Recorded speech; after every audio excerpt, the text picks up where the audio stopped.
မင်္ဂလာပါပိုလန်ကွေးစာမျက်နှာကနေကျွန်တော်ပြန်လဲကြိုဆိုလိုက်ပါတယ်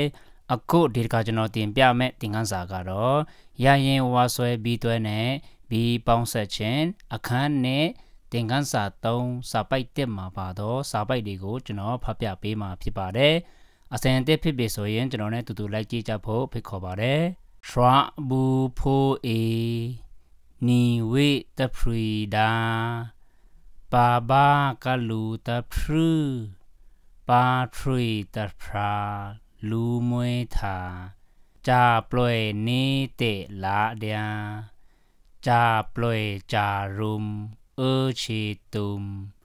ဒေါသာတဘျောဘျောဒေါကလမသာဘာဒါပါငိုရှုံရှုံနော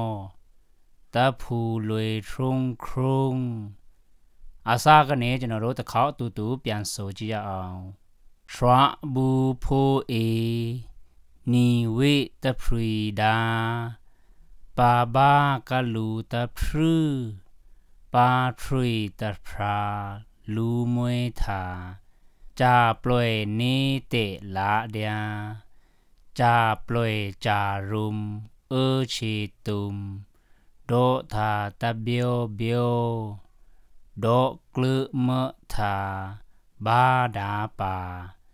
ငိုရှုံရှုံနောတဖူလွေထုံခုံဒီနေ့သင်ခန်းစာကတော့ဒီလောက်ပါပဲဒီသင်ခန်းစာကိုအဆုံးထိကြည့်ရှုအားပေးတဲ့အတွက်လည်းကျေးဇူးအများကြီးတင်ပါတယ်